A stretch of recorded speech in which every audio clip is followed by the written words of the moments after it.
India versus Pakistan the greatest rivalry कहे जाने वाला मुकाबला तो हो गया, पर बात यह है कि ट्रॉफी जो है इंडिया को नहीं मिली है। क्यों? क्योंकि पाकिस्तान की जैसी हरकतें हैं उसने दिखा दी और उनके एसीसी जो चेयरमैन है, चीफ है मोहसिन नकवी, उन्होंने बदतमीजी करी और ट्रॉफी अपने साथ लेकर के चले गए। अब बात सवाल इंडिया में ये उठ रहा है कि भाई ट्रॉफी तो जीत ली, ट्रॉफी इंडिया कैसे आएगी? हमारे साथ नरेश भाई हैं, हम लोगों की कमेंट्री भी आपने देखी थी, तमाम प्यार भी दिया था और उसके बाद से आपने देखा था कि कितने पॉजिटिव रिजल्ट्स भी आ रहे थे। नरेश भाई के साथ इसी मुद्दे पे बात करेंगे। तो नरेश भाई, क्या लग रहा है कैसे आएगी ट्रॉफी? बिल्कुल, मोहसिन नकवी ने जो कुछ किया है उसके बाद भारतीय टीम ने पहले ही ये ऐलान कर दिया था कि हम नकवी के हाथ से ट्रॉफी नहीं लेंगे। उसके बाद मंच में बहुत सारे लोग थे, वो ट्रॉफी दे सकते थे, लेकिन नकवी हटने को तैयार नहीं थे। सबसे जो एक बड़ी तस्वीर जो सामने आई थी कि नकवी मंच पर खड़े थे और टीम इंडिया के जो प्लेयर्स हैं वो ग्राउंड पर आराम से सोए हुए थे, कोई फोन चला रहा है, कोई बातचीत कर रहा है, वो बहुत वायरल हुआ था। उसके बाद नकवी ने जो किया, उन्होंने इसके बाद जैसे ही वो सेरेमनी खत्म हुई, उन्होंने ट्रॉफी पकड़ी, मेडल्स पकड़े और अपने साथ लेके होटल चले गए।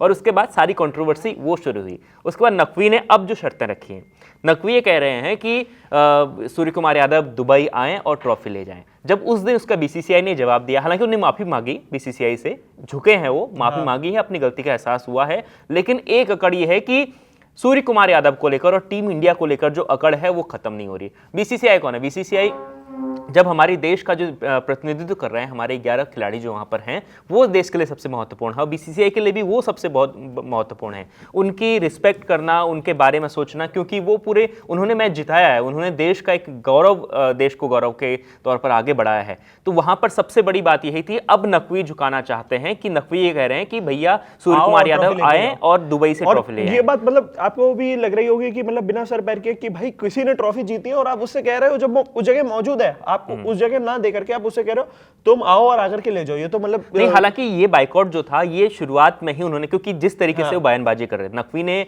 बहुत सारी गलत बातें, हैंड से कंट्रोवर्सी हुई सबसे पहले मैच में भारत पाकिस्तान का, उसके बाद बहुत गलत बयान दिए उन्होंने। कई जो जिस तरीके इशारे, गलत इशारे ऑपरेशन सिंदूर के दौरान जो भारत पाकिस्तान वॉर हुई थी उसके दौरान जो हुए थे, उसे लेकर नकवी ने ट्वीट किए। उन्होंने दूसरे खिलाड़ियों को, फुटबॉल खिलाड़ी जो हैं उनको बीच में लेकर आए। उसके बाद अब नकवी ने हालांकि माफी मांगी है, लेकिन नकवी एक बात पर अड़े हुए हैं, वो कह रहे हैं कि ट्रॉफी लेकर आए। और बीसीसीआई ने जवाब दिया, बीसीसीआई ने कहा कि जब वहां पर रहते हुए सूर्य कुमार यादव ने आपके हाथ से ट्रॉफी नहीं ली तो वो दुबई जाके क्यों ट्रॉफी लेंगे?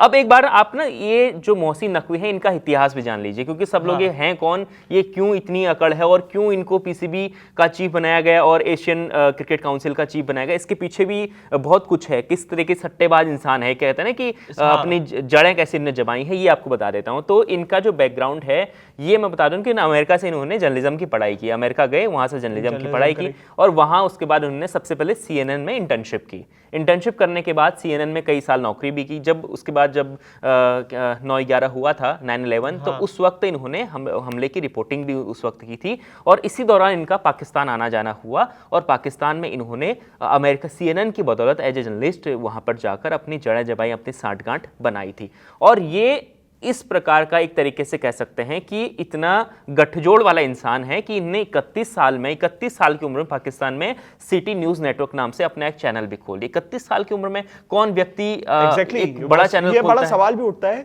और कहीं ना कहीं आप देखिए तभी जाकर के इनको इंटरनल मिनिस्टर भी बनाया गया है पाकिस्तान का। ये पाकिस्तान के गृह मंत्री हैं, ये अभी पीसीबी के चीफ हैं और साथ में एसीसी के भी ये चीफ हैं। उसके बाद अब पाकिस्तान में, क्योंकि पाकिस्तान में लगातार सिर्फ इंडिया में नहीं, पाकिस्तान में भी इनके खिलाफ विद्रोह है। पाकिस्तान में कई वहां पर बिल्कुल वो कहते हैं कि किस काबिलियत पे आपने इनको पीसीबी का चीफ बनाया हुआ है, ना कि इनका क्रिकेट का ना कोई बैकग्राउंड है। बिल्कुल, आपने हिंदुस्तान में देखा होगा, भारत में, कि जो बीसीसीआई का चीफ होता है तो वहां जो अधिकारी होते हैं अधिकांश उनमें उस बैकग्राउंड के होते हैं जो क्रिकेट से जिनका कुछ नाता रहा हो। लेकिन ये इकलौते ऐसे हैं पाकिस्तान पीसीबी के चीफ हैं, एशियन क्रिकेट काउंसिल के चीफ हैं, जिनका क्रिकेट से कहीं तक कोई नाता नहीं है। सिर्फ इनकी पाकिस्तान के जो नेता हैं और उनसे इनका नाता है, बस ये इनकी कहानी है और ये इनका इतिहास है। तो अब देखना ये होगा कि क्या इंडिया जो है श्रीलंका, बांग्लादेश और अफगानिस्तान क्रिकेट बोर्ड की मदद लेकर के पाकिस्तान को बना पाएगा, और क्या कहीं ना कहीं, क्योंकि देखिए अगर एशिया का वो की हम बात करें तो एशिया में सबसे मेन तो श्रीलंका ही है, बांग्लादेश है और अफगानिस्तान है। यही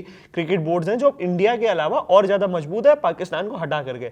तो अगर इनका प्रेशर लगा करके मेंटेन करा जाए कि भाई तुम बात करो और तुम इसे समझाओ कि अगर आप ऐसी बेवकूफी करोगे तो कौन सी टीम आपके साथ खेलना पसंद करेगी? इनके साथ कोई भी टीम लेकिन ये सीधी सी बात है कि सभी जो भारत के, एशिया के जितने भी बड़े देशों की जो टीमें खेल रही हैं वो सब इस वक्त बीसीसीआई के साथ बना कर रखना चाहते हैं। उनको पता है कि बीसीसीआई सबसे बोर्ड है पावरफुल बोर्ड है पूरे आईसीसी के बीच में, ठीक है। और साथ में जो भारत में आईपीएल होते हैं, सारे देशों के प्लेयर से पाकिस्तान के प्लेयर छोड़ के सारे प्लेयर्स कहते हैं कि हम आईपीएल खेलें, क्योंकि आईपीएल इस वक्त जो तो सबसे बड़ा मैचेस छोड़ करके लीग्स में आते हैं हमारी यहाँ बिल्कुल मैच खेलने के लिए, तो जाहिर तौर से बड़ा होगा और देख रहा ही होगा कि भाई नकवी साहब का दिमाग ठिकाने पे आता है या नहीं आता है, और कब तक वो ऐसे मूर्खों वाले फैसले लेते रहेंगे। हम आपको लगातार इस पे जो है तमाम अपडेट्स देते रहेंगे। आप बने रहिए हमारे साथ, देखते रहिए India.com और cricket country. Thank you for watching.